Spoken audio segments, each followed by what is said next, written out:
오늘 하나님 말씀은 출애굽기 4장 1절에서 9절까지 말씀입니다.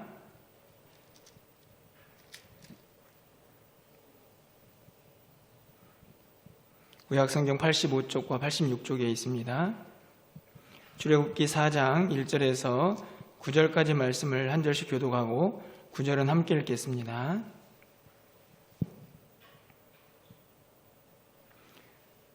모세가 대답하여 이르되 그러나 그들이 나를 믿지 아니하며 내 말을 듣지 아니하고 이르기를 여호와께서 내게 나타나지 아니하셨다 하리이다.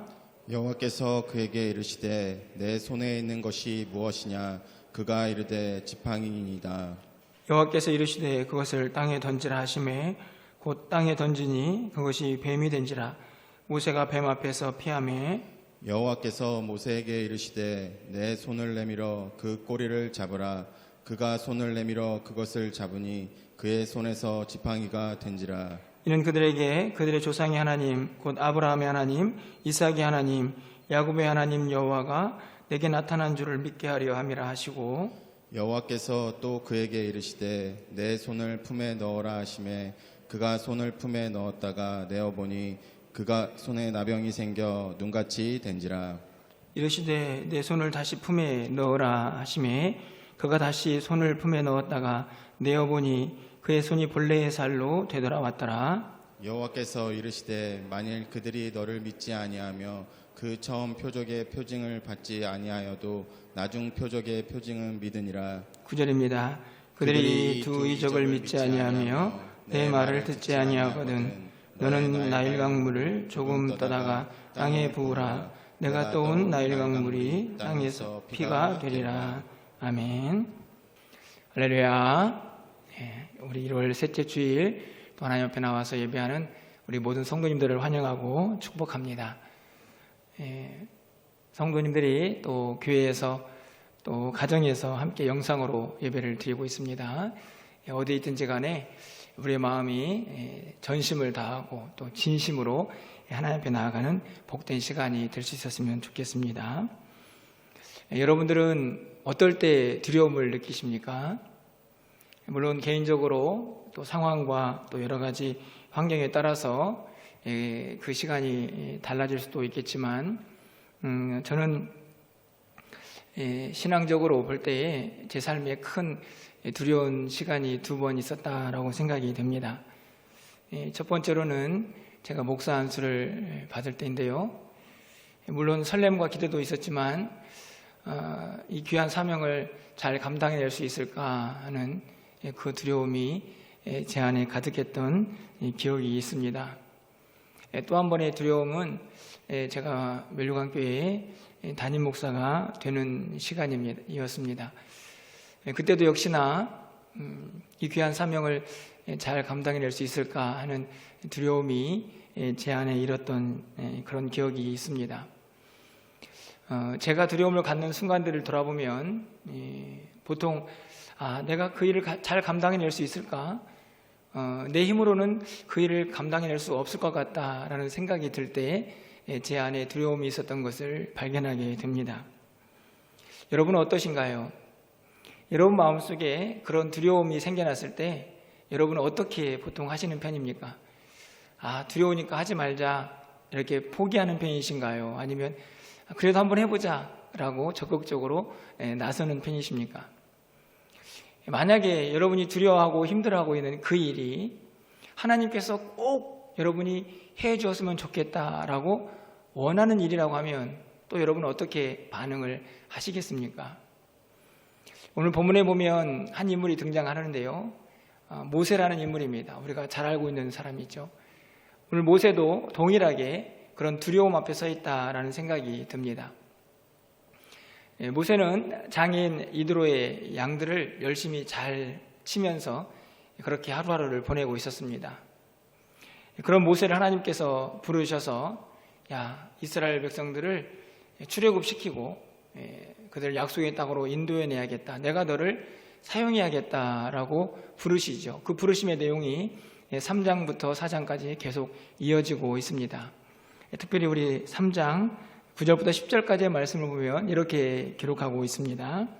이제 가라. 이스라엘 자손의 부르짖음이 내게 달하고 애굽 사람이 그들을 괴롭히는 학대도 내가 보았으니 이제 내가 너를 바로에게 보내어 너에게 내 백성 이스라엘 자손을 애굽에서 인도하여 내게 하리라. 하나님께서 모세를 부르시면서 하신 이야기입니다. 이스라엘 백성들의 고통도 들었고 내가 그들을 이제는 인도해낼 때가 됐는데 그 도구로 내가 너를 사용하겠다라고 부르시는 것이죠. 어떤 마음이 들었을까요? 하나님 감사합니다. 제가 그 일을 거뜬히 해낼 수 있습니다.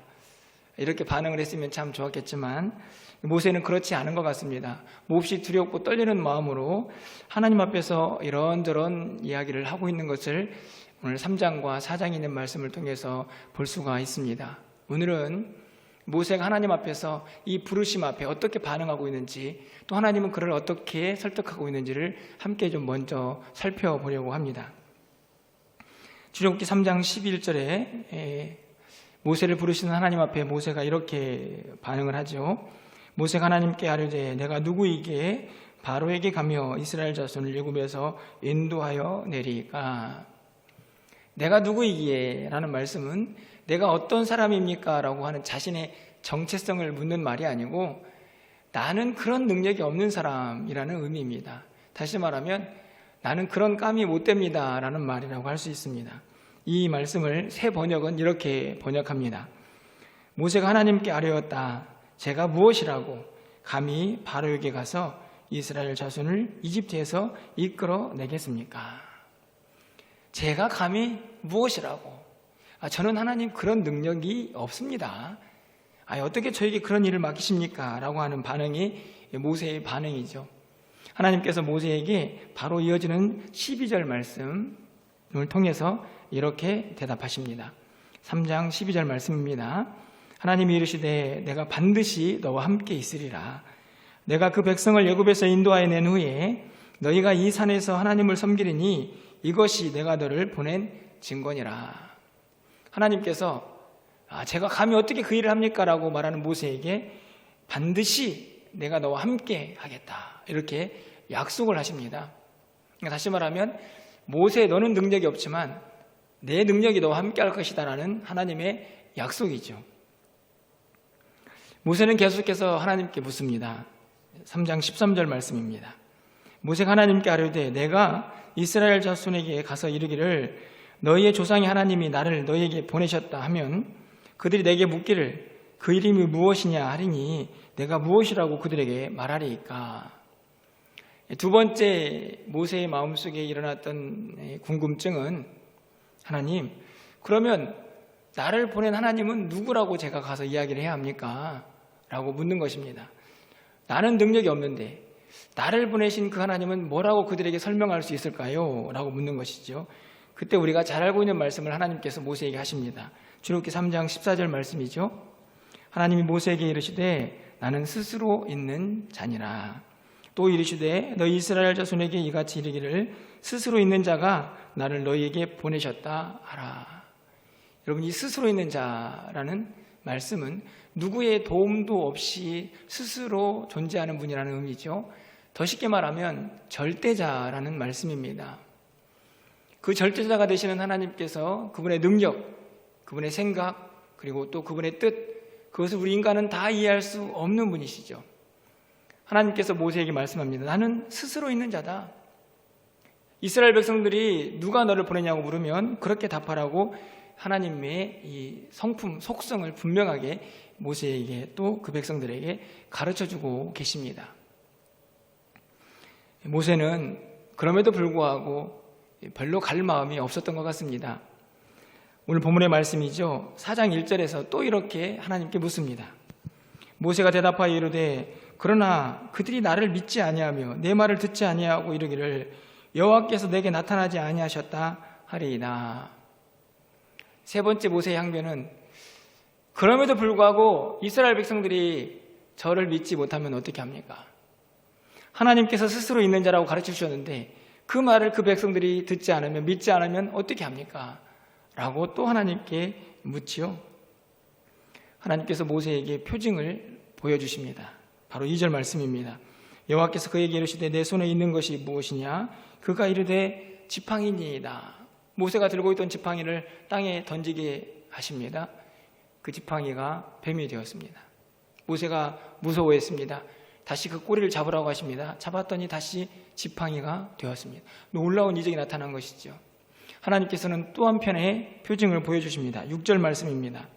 여호와께서 또 그에게 이르시되 내 손을 품에 넣으라 하시매 그가 손을 품에 넣었다가 내어보니 그의 손에 나병이 생겨 눈같이 된지라. 하나님께서 이제는 지팡이가 아니라 그가 가지고 있는 육체의 지체의 한 부분인 손을 그의 품에 넣게 하십니다. 다시 꺼내었더니 문둥병이 걸려 있습니다. 나병이 걸린 것이죠. 하나님께서 다시 품에 넣으라고 하시고 다시 꺼내게 하십니다. 나병이 다 사라졌습니다. 놀라운 이적입니다. 그래, 이제 이 두 가지 이적을 너에게 보여줬으니 이 두 가지 이적을 가지고 가서 이스라엘 백성들을 설득해라 라고 말씀하시죠. 그러면서도 하나님께서는 한 가지를 더 추가적으로 말씀을 하십니다. 바로 9절 말씀입니다. 그들이 이 두 이적을 믿지 아니하며 내 말을 듣지 아니하거든 너는 나일강 물을 조금 떠다가 땅에 부으라. 내가 떠온 나일강 물이 땅에서 피가 되리라. 두 이적을 보여주셨지만 그럼에도 만약에 이스라엘 백성들이 믿지 못하면 그들을 위해서 내가 한 가지 이적을 더 준비했다. 가가지고 나일강 물을 땅에 부으면 그 나일강 물이 피로 변할 것이다. 놀라운 이적들을 보여주셨고 약속하셨습니다. 저는 능력이 없습니다. 하나님은 누구십니까? 그래도 못 믿는다고 하면 어떻게 할까요? 라는 그 모세에게 표징까지 보여주시며 하나님께서 이제는 가서 내 명령을 지키며 이스라엘 백성들을 인도해내라고 말씀하시죠. 여러분 같으면 어떻게 하시겠습니까? 이쯤 되면 그래, 이렇게 놀라운 이적도 봤는데 가서 이제 하나님 말씀대로 순종해야지, 이런 마음이 들 수도 있을 것 같은데 모세는 그렇지 않았습니다. 네 번째 항변을 하죠. 출애굽기 4장 10절 말씀입니다. 모세가 여호와께 아뢰되 오 주여, 나는 본래 말을 잘하지 못하는 자니이다. 주께서 주의 종에게 명령하신 후에도 역시 그러하니 나는 입이 뻣뻣하고 혀가 둔한 자니이다. 모세가 이제 네 번째 이야기를 합니다. 하나님, 제가 다 보고 들었습니다. 그런데 저를 보십시오. 제 입이 얼마나 뻣뻣합니까? 혀가 또 얼마나 둔합니까? 그런데 여러분 보십시오. 주님께서 저에게 명령하신 후에, 지금 말씀을 듣고 있는 후에도 제 혀는 그렇게 능수능란하지 않습니다. 저는 언어 능력이 부족합니다. 라고 하나님께서, 모세가 하나님께 이야기를 합니다. 정확히 모세가 어느 정도 언어 능력이었는지 우리는 알 수 없습니다. 하지만 모세는 자기의 이 입의 뻣뻣함과 혀의 둔함을 하나님의 명령을 순종하지 못하는 핑계로 대고 있는 것이죠. 저는 이 출애굽기 4장 10절 말씀을 볼 때마다 제 기도 제목을 항상 떠올리게 됩니다. 저도 사실 참 말을 못한다 이런 생각이 들 때가 참 많이 있습니다. 주변에 있는 목사님들 설교를 가끔 듣다 보면 와, 저렇게 말씀을 잘하시나 이런 생각이 들어서 종종 하나님 앞에서 그런 기도를 할 때가 있습니다.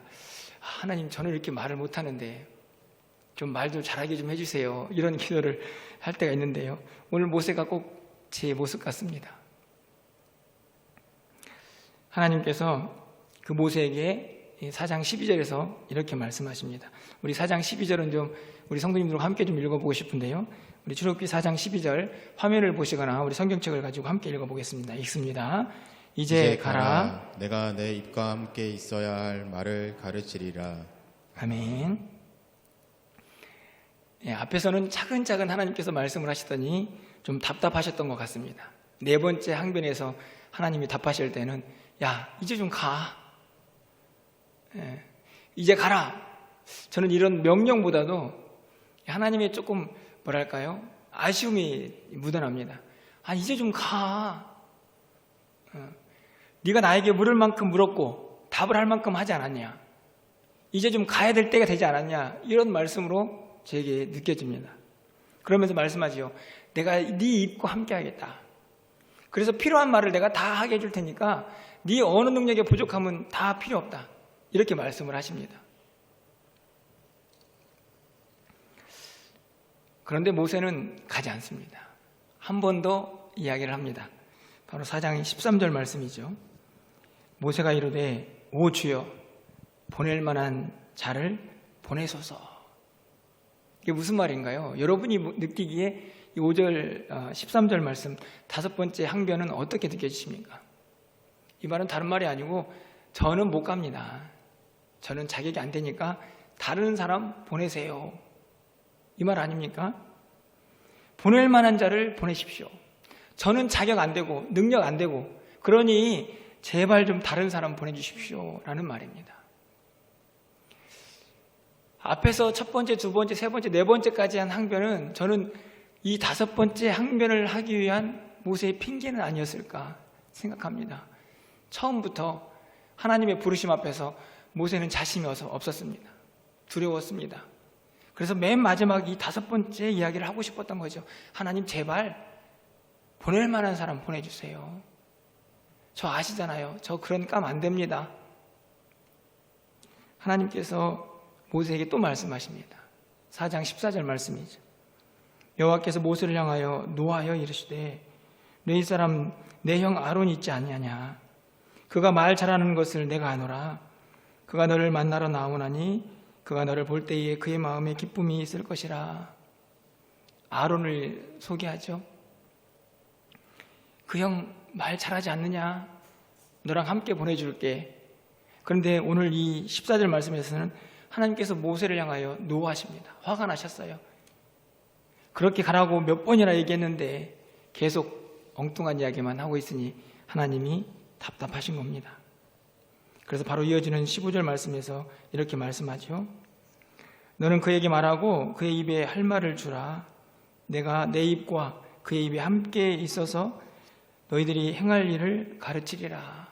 하나님께서 이제 확실하게 말씀합니다. 네 입과 아론의 입에 하나님이 함께 하시겠다.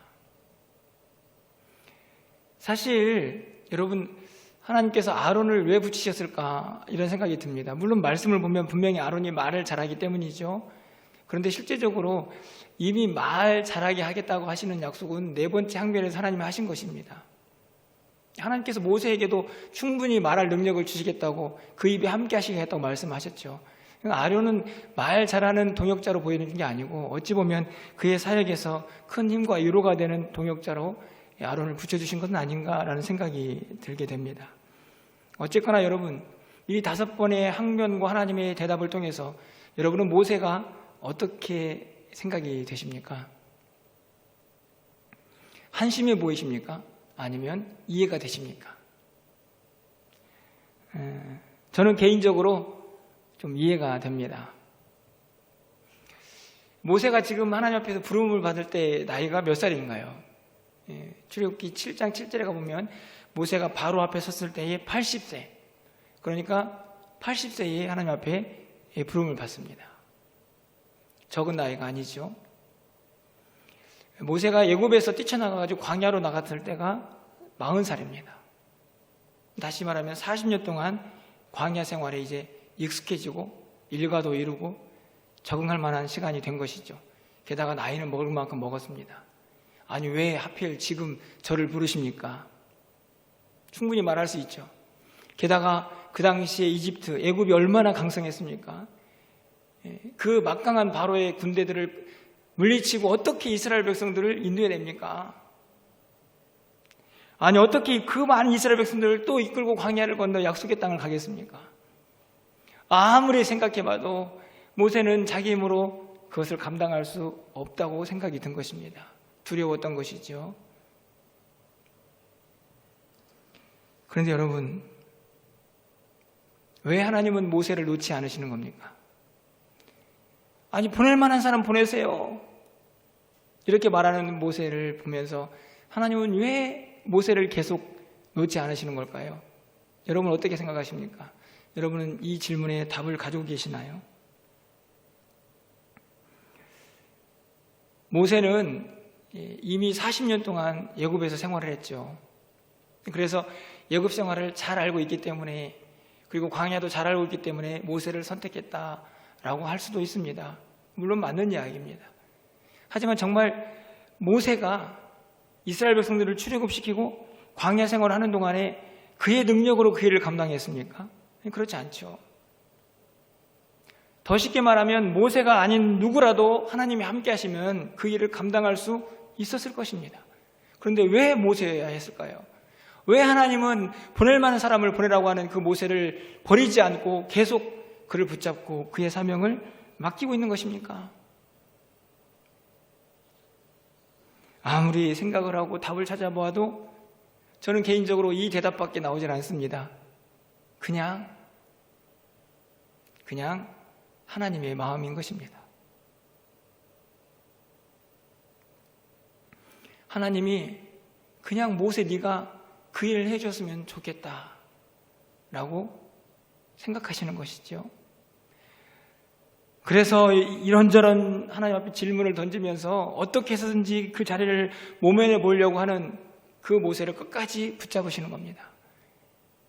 다른 사람을 통해서도 그 일을 할 수 있겠지만 나는 네가 그 일을 해줬으면 좋겠어. 난 네가 필요해.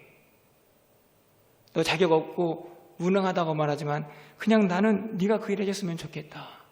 이렇게 말씀을 하시는 겁니다.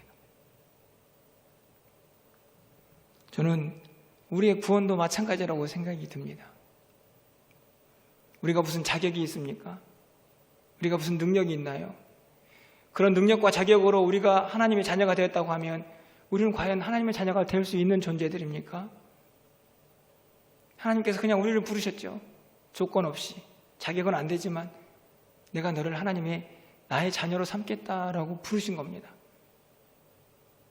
가끔 우리의 마음속에 이런 생각이 들 때도 있습니다. 저를 왜 예수 믿게 하셔서 이렇게 힘들게 하십니까? 미워할 사람들 좀 마음대로 미워도 하고 그냥 주일날에 어디 가서 신나게 놀고도 싶기도 하고 세상도 그냥 마음대로 내 마음대로 내 뜻대로 살고 싶은데 왜 예수 믿게 하셔서 주일 지키고 말씀대로 살라 그러고 헌금하라 그러고 왜 저를 이 자리에 부르셨나요? 그렇게 말할 수 있지 않습니까? 하나님 제발 보낼 만한 사람 보내세요. 하나님 제발 택할 만한 사람 택하세요. 이렇게 말할 수 있는 우리 모두에게 하나님은 또 이렇게 말씀하지 않으실까요? 그냥 네가 나의 자녀였으면 좋겠어. 그래서 여러분이 지금 이 자리에 앉아 있는 겁니다. 제가 지금 이 자리에서 설교하고 있는 것이죠. 하나님이 우리를 택하시고 부르신 이후에는 뭐 별다른 이유가 없습니다. 그냥 너였으면 좋겠어 라는 것이 정확한 대답이죠. 저는 우리의 사역도 마찬가지라고 생각이 듭니다. 멸류관교회에서 장로로, 권사로, 또 집사로, 또 이런저런 교사와 이런저런 사역들을 감당하면서 하나님 제발 좀 보낼 만한 사람 보내세요. 왜 제가 이 자리에 있어야 합니까? 제가 무슨 능력이 있다고 이 일을 감당하라고 하십니까? 이렇게 말할 수 있지만 하나님께서 우리에게 말씀하십니다. 그냥 네가 그 자리에서 그 일을 했으면 좋겠어.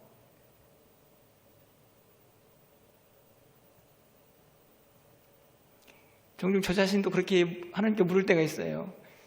하나님 왜 제가 멸류관교회 담임 목사입니까? 저도 그렇게 말할 수 있죠.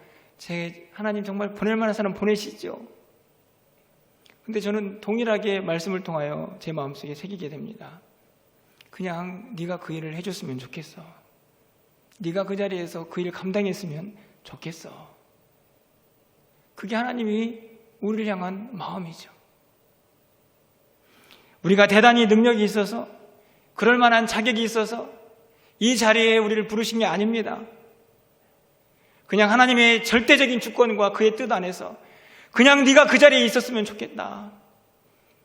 네가 그 자리에서 내가 맡긴 그 일을 감당했으면 좋겠어. 난 네가 필요해. 그 이유 하나로 우리를 부르시고 이 자리에서 일하게 하시는 것입니다. 우리를 성도로 부르셨고 이런저런 직분을 맡기셔서 주님의 몸된 교회를 섬기게 하신 것이죠. 모세도 우리 모두도 깨달아야 했습니다. 무엇을요? 하나님의 은혜를 말입니다. 자격 없지만 조건도 안 되지만 아무런 이유 없이 우리를 부르신 그 하나님의 은혜가 얼마나 위대한 것인지 우리 모두는 깨달아야 한 것이죠. 그 은혜를 기억하는 자는 감사할 수밖에 없습니다. 왜 나를 이곳에 부르셔서 이렇게 힘들게 하십니까? 라는 원망과 불평이 아니라 아무 이유 없이 조건 없이 우리를 부르신 그 하나님 앞에 감사와 영광을 돌릴 수밖에 없는 것이죠. 오늘 우리에게 정말로 필요한 것은 왜 접니까? 라는 질문이 아니고 하나님 감사합니다. 저를 하나님 자녀 삼아주시고 예수 믿게 하셔서 감사하고 저를 멸관교회에서 귀한 직분 맡겨주셔서 이런저런 사역들을 감당하게 하시니 감사합니다. 라는 그 외침과 울림이 우리에게 있어야 한다는 말씀입니다. 오늘 말씀을 통해서 우리가 또 한 가지 기억해야 할 것은 우리는 능력 없지만 우리를 부르셨기 때문에 그 일을 감당하실 능력도 하나님이 주신다는 사실이죠. 모세가 능력이 없었습니다. 자기가 능력이 없다는 것을 고백하지만 하나님께서 내가 너와 함께 할 것이다. 내가 너와 함께 하는 자는 스스로 있는 자, 절대자. 내 능력을 너에게 부어주겠다고 약속하시죠. 바로 그 약속이 저는 오늘 본문에서 가장 저를 감동하게 하는 바로 2절의 말씀입니다. 우리 2절 말씀은 여러분 우리의 마음을 담아서 함께 좀 읽어보려고 합니다. 2절 말씀입니다. 같이 읽겠습니다. 여호와께서 그에게 이르시되 내 손에 있는 것이 무엇이냐? 그가 이르되 지팡이니이다. 하나님께서 모세에게 물으십니다. 네 손에 뭐가 있냐? 여러분 하나님이 몰라서 묻는 것입니까? 네 손에 뭐가 있는지 보라는 거죠. 지팡이입니다. 지팡이. 지팡이가 뭔가요, 여러분? 막대기입니다. 막대기. 좀 들고 다니기 편하고 적당한 크기의 막대기를 골랐겠죠. 그 막대기로 뭐 했습니까? 양을 쳤죠. 짐승들을 쫓고. 그 막대기. 사실은 그거 버리고 다른 막대기 주실 수도 있습니다. 그냥 아무렇지도 않은 그냥 평범한 막대기. 이 손에 뭐가 있느냐?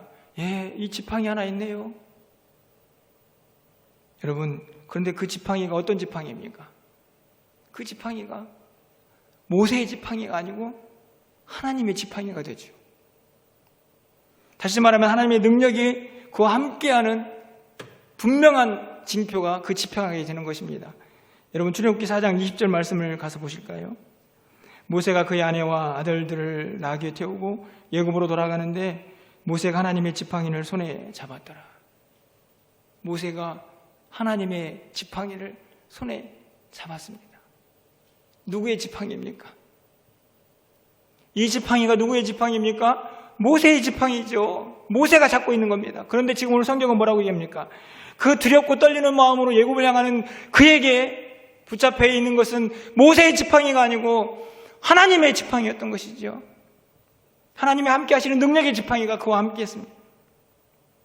여전히 모세의 손에 있었지만 그 지팡이는 더 이상 모세의 지팡이가 아니고 하나님의 지팡이였던 것입니다. 내가 너와 함께 하겠다. 그 하나님의 지팡이를 들고 모세는 그 두려움을 떨쳐버리고 애굽으로 향했던 것입니다. 그 지팡이로 모세는 홍해를 가르지요. 출애굽기 14장 16절 말씀입니다. 지팡이를 들고 손을 바다 위로 내밀어 그것이 갈라지게 하라. 이스라엘 자손이 바다 가운데에서 마른 땅으로 행하리라. 지팡이를 들어 홍해를 가르라고 말씀합니다. 그 지팡이로 또 무엇을 합니까? 출애굽기 17장 9절에 가보면 아말렉과의 싸울 때에 그것을 두고 하늘 향하여 기도하죠.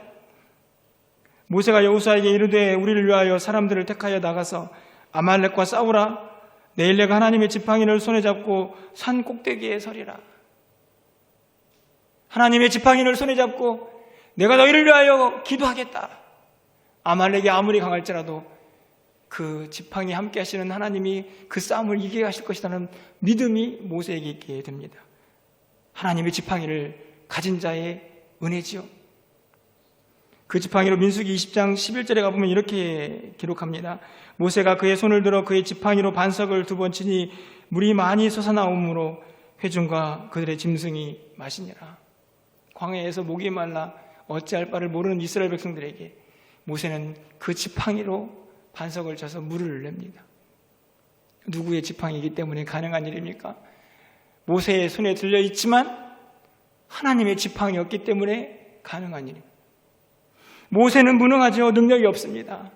하지만 그가 손에 가지고 있던 그 지팡이, 하나님의 역사가 함께하니 그 일을 감당할 수 있는 능력이 그와 함께 하신 것이죠. 우리가 잘 알고 있는 것처럼 한 아이의 손에 보리떡 5개와 물고기 2마리가 있었습니다. 오병이어죠. 그의 손에 있을 때는 너무나 초라하고 작아 보였지만 그것이 예수 그리스도의 손에 들어갈 때에 수천 명의 사람들을 먹고 남게 하는 놀라운 역사가 일어납니다. 사르밧 과부의 손에 무엇이 있었습니까? 가뭄이 계속되자 그는 이제는 그냥 한 움큼의 가루와 병에 조금 있는 기름을 가지고 빵을 구워 먹고 죽어야겠다라고 생각했던 그 여인에게 그것을 달라 하자 하나님의 사람 엘리야의 손에 그 한 움큼의 그 가루와 그리고 기름이 들려지지요. 어떻게 됩니까? 가뭄이 다 마를 때까지, 가뭄이 다 끝날 때까지 그 한 움큼의 가루와 기름은 마르지 않습니다. 왜 그럴까요? 왜 그렇게 작아 보이는 것들이 놀라운 능력으로 나타납니까? 우리는 능력 없지만 함께 하시는 우리 하나님은 절대자, 스스로 있는 하나님이시기 때문에 그렇습니다. 그 능력이 우리와 함께하면 그 일을 능히 감당할 수 있다고 약속하신 그 하나님이 모세에게도 함께 하시고 오늘 우리에게도 함께 하신다는 말씀입니다. 여러분, 여러분의 손에 가진 것이 무엇인가요? 저는 가진 것이 없어요. 제 능력은 부족합니다. 하지만 모세도 대단한 것을 가지고 있지 않았습니다. 그냥 양을 치는 지팡이, 막대기 하나를 가지고 있었을 뿐이죠. 하지만 그 지팡이가 하나님의 지팡이가 되었을 때에 모세는 하나님이 맡긴 사명을 잘 감당할 수 있는 능력의 사람으로 변화가 되었습니다. 우리도 마찬가지로 가진 것은 너무나 부족하고 연약하지만 하나님께서 우리의 능력 가운데 함께 하실 때에 우리는 그 능력을 가지고 주께서 맡긴 사명을 감당하게 될 것입니다. 우리가 걸어가야 할 길, 성도로서 이 땅을 살아가는 일이 힘들고 어려워도 우리를 부르신 그분이 우리에게 그것을 감당할 능력도 주실 것이기에 우리는 또 이 길을 걸어갈 수가 있는 것입니다. 우리가 맡고 있는 사역이 조금 힘들고 어려워도 우리를 부르신 그분이 능력이 있기에 우리는 또 우리의 능력을 그분 앞에 맡기며 그분이 주신 능력으로 우리의 맡긴 사명도 감당할 수 있게 되는 것이지요. 능력 없다, 부족하다 말하지 마시고 내 손에 가지고 있는 그 작은 것을 하나님께 맡기시고 주님의 능력이 그것 위에 함께하는 은혜를 우리 모두가 경험할 수 있기를 간절히 소망합니다. 조금 다른 예지만 우리가 올 한 해 또 코로나가 계속될 텐데 우리의 믿음을 좀 회복해 보자고 성경 일독을 우리 모든 성도님들에게 하자고 저희가 공개를 했습니다. 그리고 광고 시간에 얘기를 하겠지만 조금 더 구체적으로 일어나 빛을 발하자는 그 목표를 1년 동안 이루기 위해서 4가지 함께 해봅시다 해서 일빛 일사 이런 회복 운동도 좀 전개하려고 합니다. 다른 게 아니고 예배가 회복되고 말씀이 회복되고 기도가 회복되고 우리의 전도도 좀 회복되고 움츠러들지만 말고 좀 코로나가 계속되겠지만 그래도 우리가 다시 힘을 내봅시다라는 그런 목표를 가지고 일어나 빛을 발하기 위해서 꼭 이 4가지는 올 한 해 해봅시다 라고 저희가 함께 운동을 전개하려고 합니다. 어찌 보면 어떻게 제가 성경을 일독을 읽겠습니까? 제가 이렇게 바쁜데 제가 어떻게 전도합니까? 제 입이 이렇게 뻣뻣하고 둔한데 제 주변에는 온통 믿는 사람들 뿐이에요. 저 전도 안 됩니다. 지금 코로나 시대에 무슨 전도를 합니까? 어떻게 예배를, 어떻게 기도를 그렇게 자주 참석해요? 저 못해요. 하지만 여러분이 가지고 있는 여러분의 손에 무엇이 있는지 한번 보십시오. 작지만 하나님께 맡기시면 하나님께서 그 일을 감당할 수 있는 힘도 주시지 않을까요? 우리 모두가 좀 한마음으로 올 한 해는 우리의 영성을 회복하기 위해서 좀 같이 힘차게 나는 능력 없지만 주님 주신 능력을 의지하면서 함께 달려갈 수 있기를 간절히 기도해 봅니다. 말씀을 맺으려고 합니다. 저는 모세의 모습 속에서 저를 봅니다. 한없이 무능하고 한없이 두렵고 한없이 도망가고 싶은 저의 모습을 봅니다. 여러분은 어떠신가요? 하지만 하나님께서는 모세에게 말씀하시죠. 난 네가 필요해. 난 네가 그 일을 해줬으면 좋겠어. 여러분, 올 한 해 우리는 여전히 부족하고 능력이 없지만 여러분 이 사실만큼은 꼭 기억하십시오. 우리를 조건 없이 부르신 그 하나님의 은혜가 얼마나 크고 위대한지 잊지 말고 살아가기를 바랍니다. 나를 부르신 그 하나님, 나를 부르셨으니 그 일을 감당할 능력도 주실 것이라는 믿음을 가지고 올 한 해를 살아가시기를 바랍니다. 올 한 해는 정말 핑계하고 변명하기보다는 믿음과 순종을 가지고 주께서 맡긴 길을 잘 걸어가서 하나님이 원하시는 귀한 열매로 올 한 해 우리 모두가 영광을 돌리며 하나님 앞에 기쁨이 되는 저와 여러분이 되시기를 주님의 이름으로 간절히 축원합니다.